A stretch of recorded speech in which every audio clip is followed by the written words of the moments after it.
Those skies clouding up across the area, and as we go into the afternoon, won't be shocked to see a few raindrops fall out of these cloudy skies. You can see our camera here at Holston Mountain.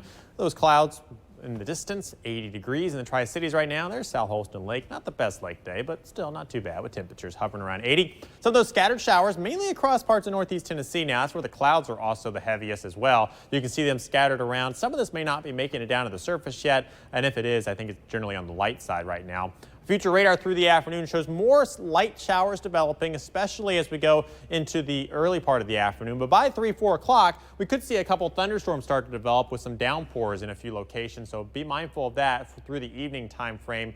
And we could even see a little bit of gusty winds with a few of those, though I do think the coverage will be pretty low, therefore the threat pretty low this afternoon for you specifically. But heavy rain, a couple areas could see that. Also a little bit of lightning. Be mindful of that this afternoon. Flooding not expected to be a great concern compared to the last couple of days. Highs this afternoon reaching up into the mid-80s. Cooler than the last couple of days. We hit the 90s through the weekend and yesterday. Today about 5 to 6 degrees below that and pretty close to where our average temperature should be. But with the humidity in the air, it'll still feel like the low 90s. 92 this afternoon for a heat index level and 91 by around 6 o'clock this evening for what it feels like outside. Temperatures tonight dropping down into the middle 60s once again with those partly cloudy skies still sticking around the area. So through Wednesday here and into Thursday, I do expect a chance for a few more showers. The heaviest moisture is going to be here at the coastline, where a little system is going to try to develop as an area low pressure, potentially with tropical characteristics. Rain chances here more driven on that kind of pop-up thunderstorm variety, pop-up shower variety for the afternoon time frame as we go through the next couple of days, while at the coast we see more heavier rain thanks to that area low pressure. Getting into the weekend, more of the same, another chance for some little bit of rain and storm activity during the afternoon time frame. Otherwise, just generally watching for those pop-up storms.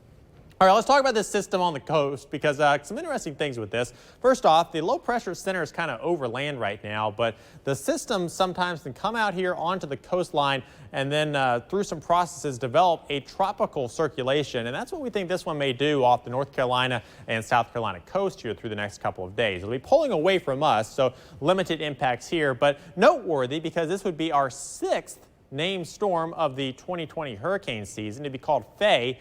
And the season so far has been pretty active. We had Dolly, we had Edouard recently, still actually dissipating today, that system way out in the Atlantic, and then potentially Faye developing now. So a very active 2020 hurricane season on tap, and it may just get more active from here when we look at the Hurricane Center forecast. Temperatures here through the next couple of days, back up into the upper 80s, near 90 degrees Wednesday into Thursday, also hitting 90 nearby on Friday, and then a little bit cooler by the time for the weekend and into next week with temperatures dropping down into the mid 80s. Back into the 60s during the overnight time frames. We go into Wednesday night and Thursday night and also Friday night. Pretty close to 70 though, so not a great amount of relief as we head into the overnight hours, especially with the muggy air that we'll have around, and then back into the low to mid 60s into Sunday and Monday of next week. Rain chances fluctuating between around 30 to 50% here as we go through the next 7 days. Don't forget you can get your forecast anytime by downloading our Storm Track 5 mobile app.